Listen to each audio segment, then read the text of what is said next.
Hello friends, எல்லாருக்கும் வணக்கம். இன்றைக்கி வந்து என் பையனோட ஸ்கூலில் வந்து பேரண்ட்ஸ் வந்து இன்வைட் பண்ணியிருந்தாங்க. எதுக்குன்னு கேட்டிங்கன்னா, இந்த மாதிரி ஆக்டிவிட்டி பண்ணுறோம். ஸோ அதுக்கு வந்து பேரண்ட்ஸோட ஹெல்ப் வேணும். ஸோ பேரண்ட்ஸ் எல்லாம் வாங்கன்னு சொல்லியிருந்தாங்க. சரி, நாங்கள் கிளம்பிட்டோம். இங்கே பார்த்தீங்கன்னா ஸ்கூல்ஸில் வந்து நிறைய இந்த மாதிரி வந்து மந்த்லி ட்வைஸ் வந்து இந்த மாதிரி ஆக்டிவிட்டீஸ்லாம் இருக்கும். ஸோ நம்ம பசங்க கூட போய் அவங்க ஸ்கூலில் அவங்களோட கிளாஸ் ரூமில் அவங்க டீச்சர் கூட நம்ம பசங்க கூட உட்காந்து ஒர்க் பண்ணுற மாதிரி இருக்கும். ஸோ இது வந்து ஒரு புதுவிதமான எக்ஸ்பீரியன்ஸ்னு வைங்களேன். ஸோ பசங்க வந்து எப்படி படிக்கிறாங்க, ஸோ எந்த மாதிரி ஒர்க்ஸ் எல்லாம் பண்ணுறாங்கன்னு நம்ம தெரிஞ்சுக்கலாம். ஸோ ரொம்ப ஃபன்னாகவும் இருக்கும். ஸோ எல்லா பேரண்ட்ஸும் வருவாங்க. ஒரு சில பேரண்ட்ஸ் வரமாட்டாங்க. ஸோ அவங்களோட வில்லிங் தான் அது.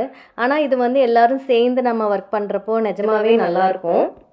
இன்றைக்கி வந்து என்ன ஆக்டிவிட்டினா, கேண்டி ஹவுஸ் வந்து பில்ட் பண்ணணும். ஏற்கனவே வந்து அந்த ஹவுஸ் இருந்துச்சு. ஸோ அதுக்கு மேலே ஃபஸ்ட்டு இந்த க்ரீமை வச்சு நம்ம கேண்டீஸ் கொடுத்துட்டாங்க. அதை வச்சு நம்ம வந்து என்ன பண்ணணும், ஒர்க் பண்ணணும். ஸோ பசங்க தான் பண்ணுவாங்க, நம்ம வந்து சும்மா கைட் பண்ணணும், அவ்வளோதான். ஸோ இதுதான் நாங்கள் பண்ண கேண்டி ஹவுஸ். ஃபைனலாக இப்படி தான் இருந்துச்சு. ஸோ முடிச்சப்பறம் என்ன பண்ணுவாங்கன்னா, இதை வந்து நம்மளுக்கு வீட்டுக்கு கொடுத்து விட்ருவாங்க. ஸோ அதுக்கப்புறம் நம்ம டீச்சர்ஸ் கூட பசங்க கூட எல்லாருமே உட்காந்து நம்ம பிக்சர்ஸ் எல்லாம் எடுத்துகிட்டு ஸோ எல்லாருக்கும் பை பை சொல்லிவிட்டு வந்துடலாம். இது பார்த்திங்கன்னா ஒரு 1 hour. ஸோ அதுக்கு மேலே நம்ம ஸ்பெண்ட் பண்ண முடியாது. 1 hour தான் டைமு. ஸோ அதுக்குள்ளே நம்ம எல்லாத்தையும் முடிச்சுட்டு நம்ம கிளம்பி வந்துடலாம். ஸோ இன்றைக்கி வந்து என் பையன் கூட வந்து டைம் ஸ்பெண்ட் பண்ணது வந்து அவன் ஸ்கூலில் வந்து ரொம்பவே நல்லா இருந்துச்சு. நிஜமாகவே என்ஜாய் பண்ணேன். ஸோ இதை ஷேர் பண்ணணும்னு நினச்சேன். ஸோ அதனால தான் வந்து இந்த வீடியோ வந்து நான் உங்களுக்கு வந்து போஸ்ட் பண்ணுறேன். பிடிச்சிருக்குன்னு நினைக்கிறேன் எல்லாத்துக்கும்.